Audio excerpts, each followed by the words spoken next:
주안의 한 가족이란 제목으로 말씀을 전하겠습니다.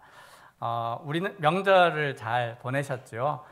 명절 고향 또는 친지들을 방문하고 방문 받으셨을 줄 압니다. 여러분, 왜 우리는 명절에 고향을 찾게 되는 걸까요? 왜 고향에 가시죠? 고마운 부모님이 계시기 때문입니다. 사랑하는 형제 자매가 있기 때문이지요. 연세가 있으신 분들은 아마 자녀들이 또 반대로 찾아오셨을 줄 압니다. 명절 오가는 길이 바쁘고 피곤해도 해마다 빠짐없이 이 고향을, 부모를 찾아가는 이유는 그곳에 가족이 있기 때문입니다. 피를 나눈 가족들끼리만 공유하고 있는 특별한 마음, 사랑이 있기 때문입니다. 그런데요, 한국 기독교 역사에서 이 가족의 사랑보다 더 큰 사랑을 보여준 선교사들의 헌신을 여러분 알고 계실 것입니다. 많은 이야기를 들어서 알고 계시겠지만 저는 지난주에 쉬는 날 집에서 열심히 넷플릭스가 아니라 퐁당을 보면서 좋은 영화를 또 보았는데요. 최근에 지난주에 본 영화 머슴 바울이란 영화에 이 영화를 통해서 새로운 이야기를 좀 알게 됐습니다. 그래서 한번 우리 성도님들과 나누고 싶어서 오늘 준비를 했습니다. 영상 좀 부탁드리겠습니다. 뼈가 으깨지고 살 속을 파고드는 아픔. 나는 육신의 고통에 몸소리쳤습니다. 모든 감각조차 느끼지 못할 즈음 어디선가 그분의 음성이 들리는 듯했습니다. 너희를 저주하는 자를 위하여 축복하며 너희를 모욕하는 자를 위하여 기도하라.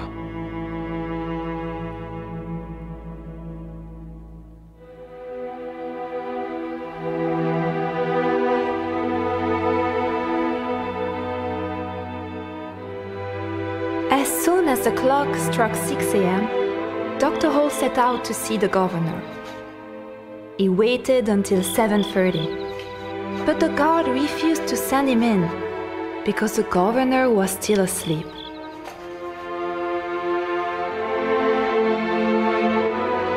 후에 들은 얘기지만 홀 박사는 우리를 구하기 위해 서울의 여러 곳에 전보를 쳐 도움을 청했습니다.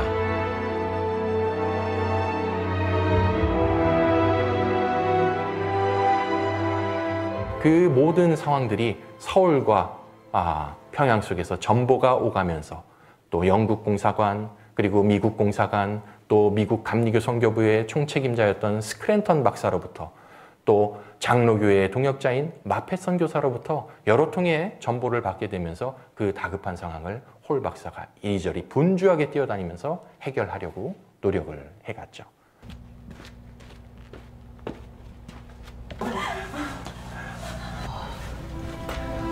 형제님, 홀 박사님, 얼마나 고생하셨어요. 형제님!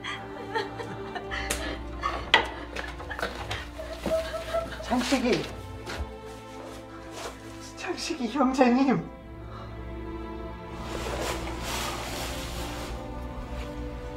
홀 박사님. 다음 날 저녁 평안감사는 우릴 풀어줬습니다. 조정에서 내려온 석방 명령 때문이었죠. 비로소 고통 가득했던 평양 기독교도 박해 사건이 막을 내렸습니다.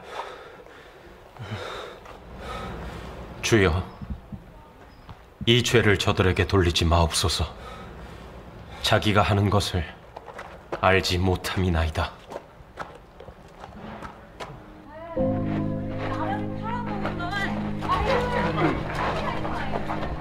He was stoned all the way home. My heart was aching to kneel down at his feet. I had never seen such a faithful martyr for Jesus.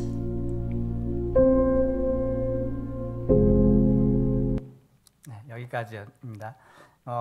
지금 여기 등장하고 있는 한국 사람은 김창식이라는 분이고요. 마지막에 눈물을 흘리고 고무신에 떨어진 눈물을 흘리고 있던 사람은 제임스 홀 선교사입니다. 이 제임스 홀 선교사는 자신과 동역하였던 김창식이라는 사람을 아끼고 사랑했던 것을 이 영화가 이제 잘 보여주고 있는데, 원래는 김창식 이 사람은 머슴이었습니다. 머슴. 그런데 예수님을 믿게 되면서 그가 사람의 종이 아니라 주님의 종이 되어서 조선 땅 가운데 복음을 전하는 일에 앞장서게 됩니다. 그러던 중에 1894년 평양 박해 때 투옥이 되고 맙니다. 제임스 홀 선교사는 그를 구하기 위해서 백방으로 수소문하고 여기저기 도움을 요청한 끝에 김창식을 구할 수 있게 되었고, 함께 갇혀있던 많은 신자들도 같이 풀려나게 된 이야기를 제가 여러분에게 소개해드렸습니다. 역사책에서는 이 감리교 선교사 제임스 홀과 장로교 선교사 마펫 선교사가 선교부와 영사간에 이렇게 연락을 간절하게 취하였고, 결국 미국과 영국의 총영사가 조정에 압력을 이제 넣어서 결국 왕의 명령으로 이 투옥된 성도들이 풀려났다라고 이렇게 기록하고 있습니다. 김창식 등이 이제 복음을 전하다가 고난을 겪은 이 일을 평양 기독교인 박해 사건 이렇게 기록하고 있습니다. 이 영화에서는 제임스 홀 선교사가 김창식을 구하기 위해서 도움을 줄 수 있는 모든 이들에게 연락을 취하고 백방으로 뛰어다녔던 그런 사실을 설명해 주고 있습니다. 제임스 홀 선교사가 이렇게 힘든 일을 마다하지 않은 이유는 우리가 고향을 찾는 그 일을 해마다 멈추지 않는 이유와 역시 같을 것이라고 생각합니다. 여러분, 무엇 때문입니까? 그것은 바로 사랑 때문입니다.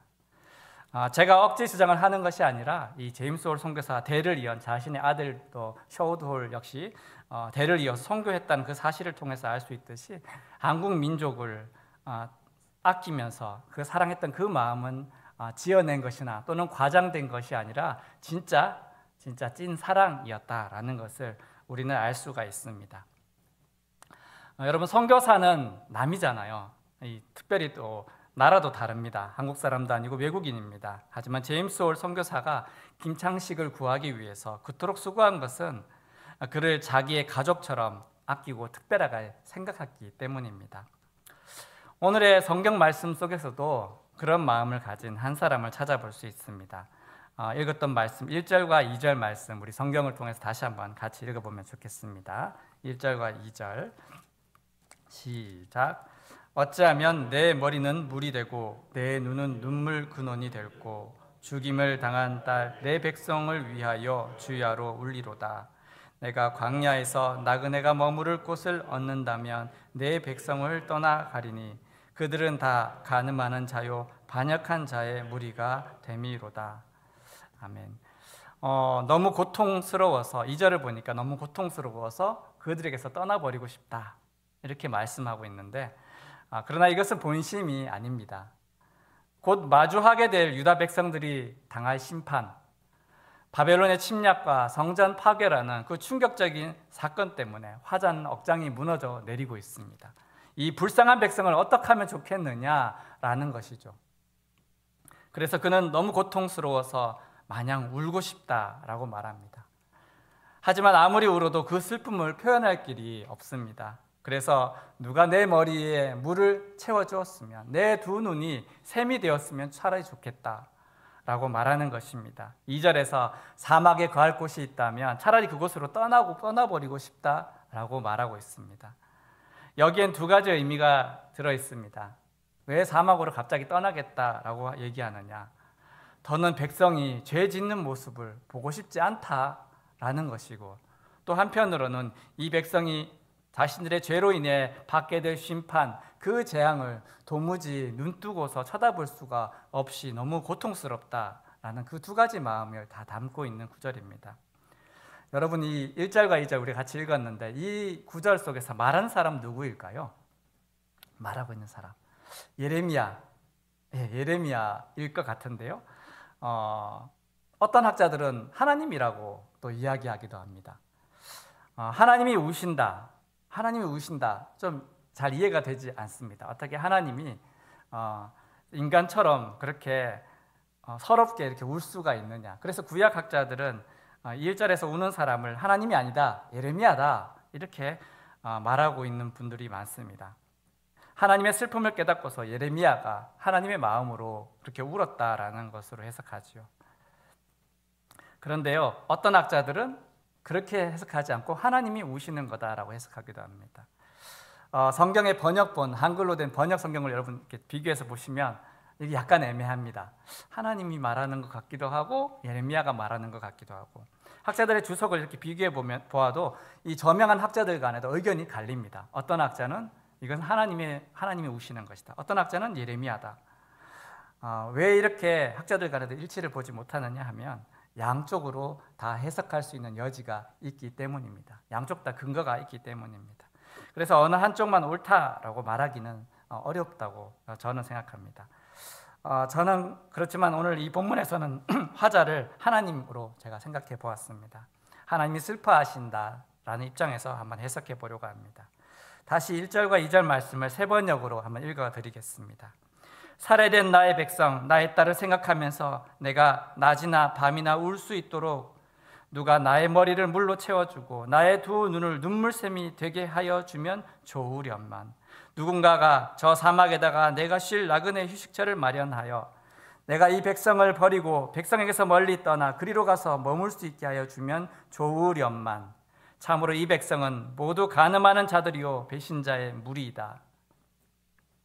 살해된 나의 백성, 죄악으로 인해 멸망받게 될, 그것도 아주 철저히 질밥히고 파괴될 운명 가운데 있는 그 자기 백성을 안타까워하시면서 하나님 당신이 주야로 밤낮으로 계속 울 수 있으면 좋겠다라고 해석할 수 있습니다.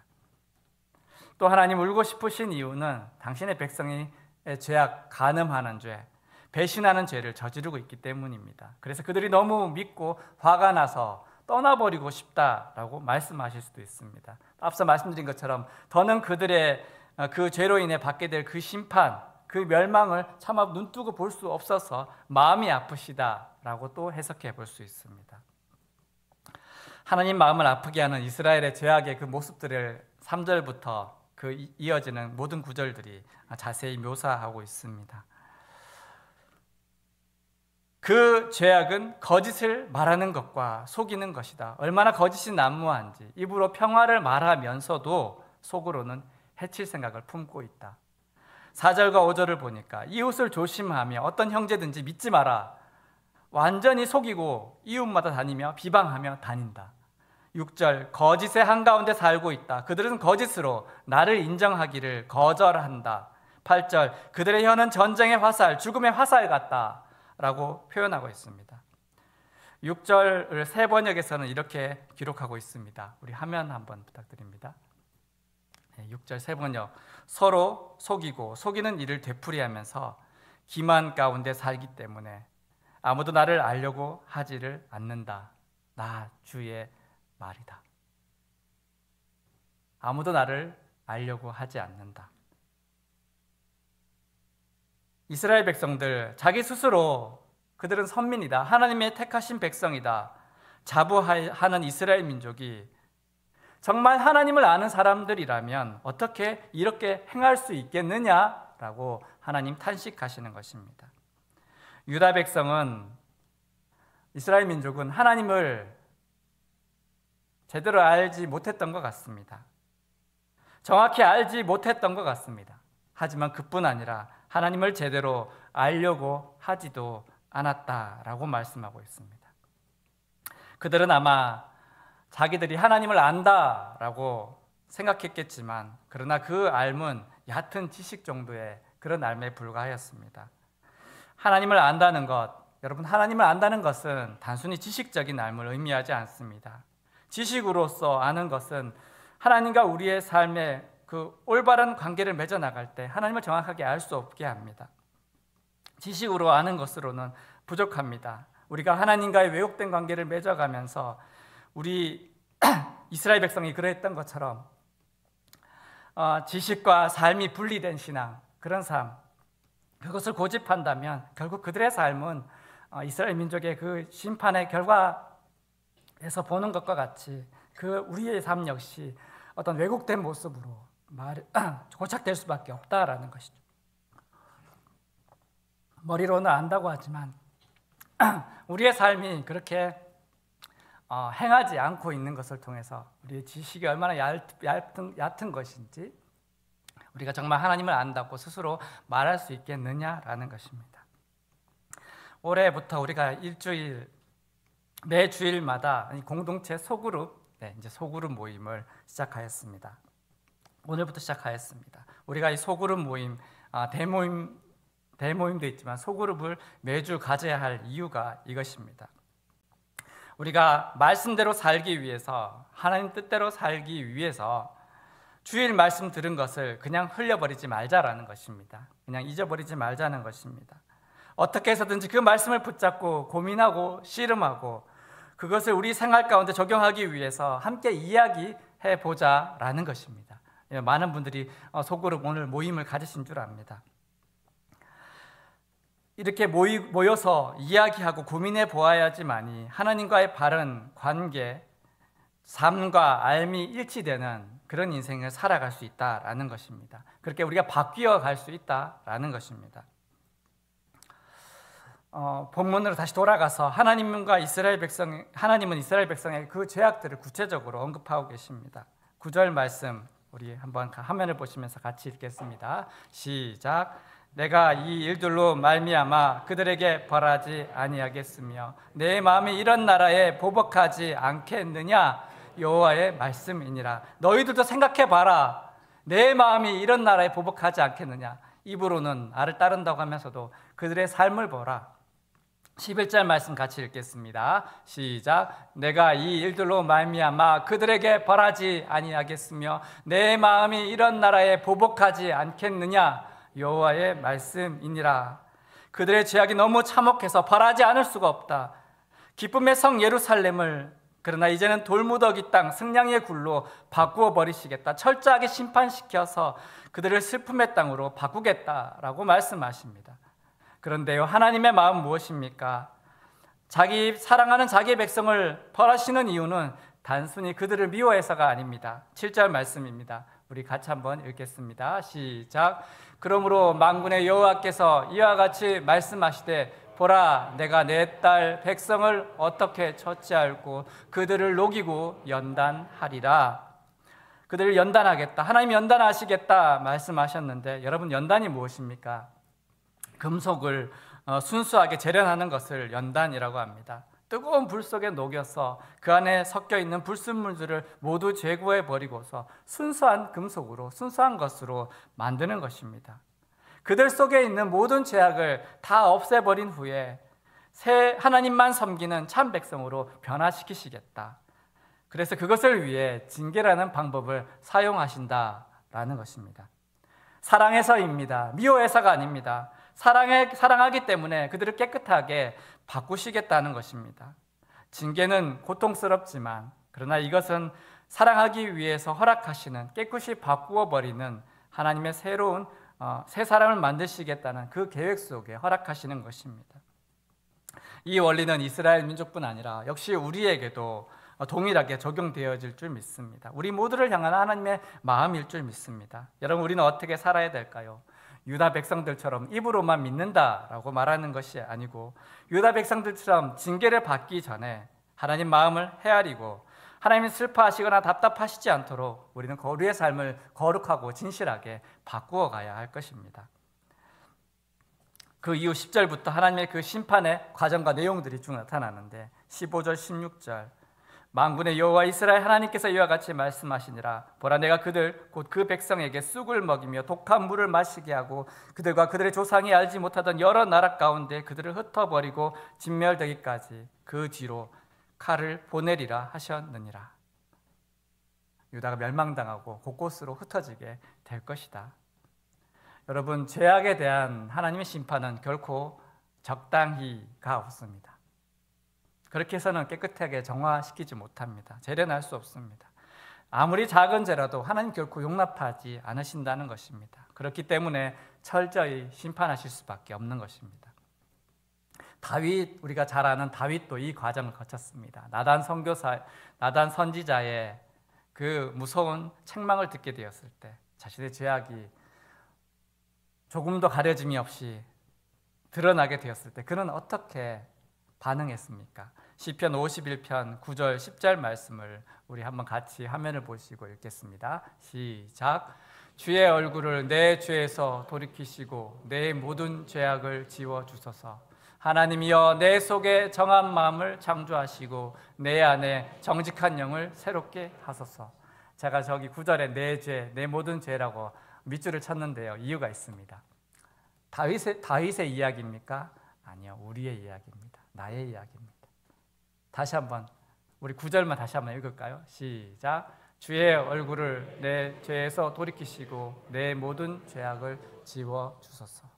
아멘. 오늘 주일 말씀 들으면서 여러분 저 9절이 혹시 다시금 해석되지 않습니까? 내가 하나님의 음성, 항상 수시로 말씀해 주시는 그 음성을 얼마나 귀를 단단히 막고 안 듣고 있었나. 내 이 형편없는 처지를 보면서 하나님 안타까워하시는데 나는 왜 그 음성에 관심을 기울이지 못했었나. 우리도 다윗처럼 진실한 회개를 주님께 올려드려야 할 것입니다. 다시 본문으로 돌아가서 사랑하여 징계하시는 하나님이 이스라엘 백성에게 바라시는 것은 이것입니다. 23절과 24절 말씀 우리 성경으로 같이 한번 읽겠습니다. 시작.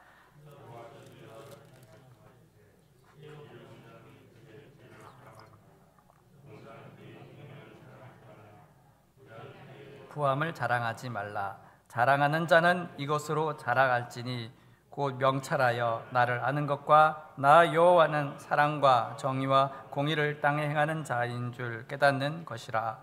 나는 이 일을 기뻐하노라. 여호와의 말씀입니다. 아멘. 우리 안에 사랑과 정의와 공의가 없는 것을 보면서 우리도 다윗처럼 그렇게 눈물 흘릴 수 있으면 좋겠습니다. 나의 죄를 발견하여 참된 회개를 드릴 수 있으면 좋겠습니다. 명철하여 나를 아는 것을 자랑하라 라고 하셨는데, 하나님을 아는 것을 자랑하라 라고 하셨는데 우리는 하나님의 마음을 얼마나 헤아리고 있습니까? 하나님의 그 세미한 음성을 어떻게 듣고 있습니까? 우리는 너무 감정이 메말라 있는 것 같습니다. 우리의 귀는 너무 어두워져 있는 것 같습니다. 우리의 상태를 우리가 잘 볼 수 있으면 좋겠습니다. 하나님이 오죽하시면 징계의 방법을 통해서라도 새롭게 하시려고 바꾸시려고 하시는지, 왜 이 땅이 이렇게 큰 고통을 겪고 있는지, 왜 우리나라는 하나님이 지켜주시는 우리나라가 이렇게 큰 혼란과 어려움 속에 떨어지게 되었는지, 우리가 그동안 잊고 있었던 것이 무엇인지 주님 마음을 알게 하여 주옵소서. 깨닫게 하옵소서. 하나님의 음성 듣기를 간절히 바라고 우리는 주님의 이름을 부르면서 계속해서 나라를 위해서, 우리 자신을 위해 기도해야 될 줄 믿습니다.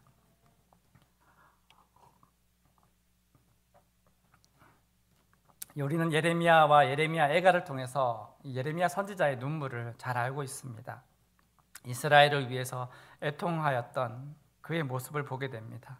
그는 자기 자신과 자기 백성을 거리를 두지 않았습니다. 내 형제, 내 가족이라는 특별한 사랑과 그 관심으로써 진심으로 걱정하고 불쌍히 여기고 있었습니다. 많은 사람들이 예레미야를 막아서고 또 정치가들도 예레미야를 함부로 대하였습니다. 하지만 예레미야는 끝까지 하나님의 마음으로 자기 민족을 중보하며 애통해 하였습니다. 예레미야의 눈물은 단지 한 인간의 눈물이 아닙니다. 그 눈물은 하나님의 눈물을 대변하고 있기 때문에 우리가 예레미야서 말씀을 쉽게 읽어나가지 못하는 것입니다. 심판받을 백성을 향한 예레미야의 그 애틋한 마음은 곧 하나님의 마음이기 때문입니다. 아무리 품으려고 해도 도무지 품어지질 않는 내 백성 이스라엘, 어떻게 하면 좋을까? 어떻게 그들을 구원할 수 있을까? 서론에 말씀드린 것처럼 제임스 올 선교사가 김창식 이 한 사람을 구하기 위해서 그렇게 수고했던 것, 예레미야가 이스라엘 백성을 위해서 그렇게 눈물로 대변하고 있었던 것, 이것은 모두 하나님께서 자기 백성을 사랑하시는 그 사랑의 마음을 보여주시는 것입니다. 여러분, 오늘 설교 제목이 무엇인지 혹시 아실까요? 주 안에 한 가족. 이 본문과 사실은 이 제목이 바로 연결되지는 않습니다. 저는 오늘 말씀 속에서 하나님의 연민 예레미야의 눈물, 제임스 올 선교사의 그 사랑을 생각했습니다. 자기 백성을 남으로 생각하지 않고 진정으로 가족처럼 아끼고 사랑했다라는 것입니다. 하나님은 또한 자기 백성을 사랑하셔서 그들을 아프지만 징계하시고서 그들을 다시 돌이키게 하셨고, 예레미야는 자기 민족을 위하여 많은 사람의 반대에도 불구하고 눈물로 중보하며 나아갔고, 제임스 홀 선교사는 복음을 위해 헌신하는 김창식을 위해서 그를 구명하며 밤낮으로 뛰어다녔던 것이죠. 이것들을 통해서 우리는 하나님의 사랑을 다시 느끼게 됩니다.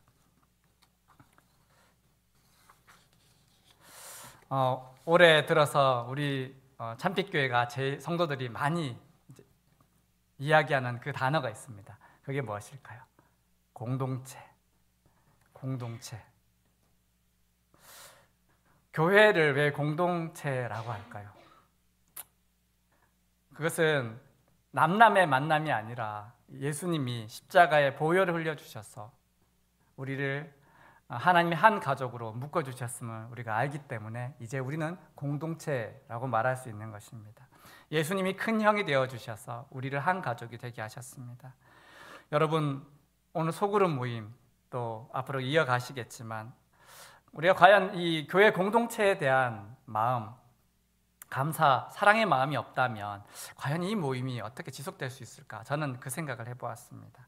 가족으로 생각하지 않는다면, 가족으로 우리가 서로를 바라보지 않는다면, 같이 죽고 같이 사는 운명 공동체다라는 그 의식이 없다면 우리의 모임 시간이 갈수록 점점 희미해지고 모여야 할 목적을 잃어버리고 말 것입니다.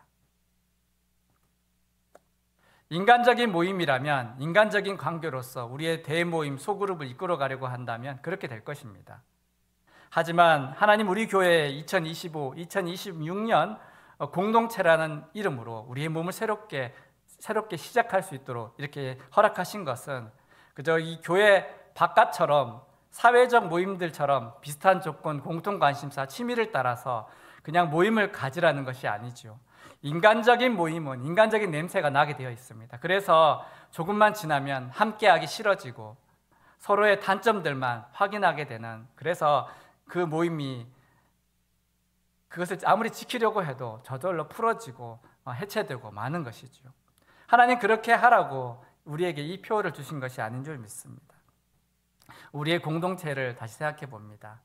소그룹, 같은 연령대 분들을 모둠으로 만들었습니다. 우리의 공동체는 비록 피를 나눈 형제는 아닙니다. 하지만 그보다 더 뜨거운 피, 예수의 피로 우리가 묶여진 공동체입니다. 정상적인 교회라고 한다면 그 더 깊은 사랑과 특별한 관심으로 모임을 이어갈 수 있게 되어 있습니다. 복음이 살아있는 교회, 말씀대로 살고자 하는 성도들이 모여 있다면 그 모임은 뜨거워지지 말라고 해도 스스로 불타오르며 그 특별한 열정들이 나타나게 되어 있습니다. 저는 우리 참빛교회가 그런 교회라고 믿습니다. 그렇게 또 되어질 것을 저는 확신합니다. 하나님의 마음을 알고 하나님 말씀대로 살아가기 위해 몸부림치는 성도들이 모여있기 때문입니다. 예수 안에 한 가족을 이룰 수 있는 진정한 공동체가 되었으면 좋겠습니다. 우리 옆에 계신 분들에게 한번 이렇게 이야기해 주시면 좋겠습니다. 당신 때문에 오늘 내가 있어요. 당신 덕분에 오늘 내가 있어요. 한 번 더 합시다. 당신이 있어서 행복합니다. 혹시 이렇게 눈이 이렇게 쳐져 있으면서 인상 쓰면서 이렇게 말씀하시는 분 없으시죠? 네, 진심을 담아서 한 번 더 사랑합니다. 한번 이렇게 이야기해 주십시오. 예수 피로 우리가 한 가족이다라는 것을 절대 잊어버리시면 안 됩니다. 여러분, 공동체를 지키기 위해서 무엇을 해야 할까요? 예레미야서를 통해 하나님 가르쳐주신 분명한 방법이 있습니다. 우리 성도들이 하나님 말씀으로 매일매일 새로워져야 된다는 것입니다. 여러분, 하나님 말씀을 얼마나 진실하게 듣고 있습니까? 어떻게 말씀대로 살기 위해서 여러분 노력하고 계십니까? 지혜로운 자, 지혜를 자랑하지 마라. 용맹한 자, 그 용감함을 자랑하지 마라. 부자는 그가 가진 것을 자랑하지 말라. 오직 자랑할 것은 여호와를 아는 것과 그분이 사랑과 정의와 공의가 이 땅에 이루어지기를 원하시는 분이다라는 것을 생각하라라고 가르쳐주고 있습니다. 분명한 사실, 우리에게 하나님 원하시는 것, 말씀 안에 순종하기를 원하고 계십니다. 말씀을 따라 살아가려고 하는 그런 교회 공동체를 이루라라는 것입니다. 오늘 이 말씀을 통해서 서로를 향하여서 내가 진실하게 주님의 사랑으로 바라보고 있는가, 나의 이 소그룹을 아끼고 사랑할 준비가 되어 있는가, 우리 교회가 정말 예수님의 사랑으로 매일매일 뜨거워지고 있는지 항상 돌아보시면서 말씀 안에 바로 서고 말씀으로 새로워지기를 힘쓸 수 있는 저와 여러분이 될 수 있기를 소원합니다.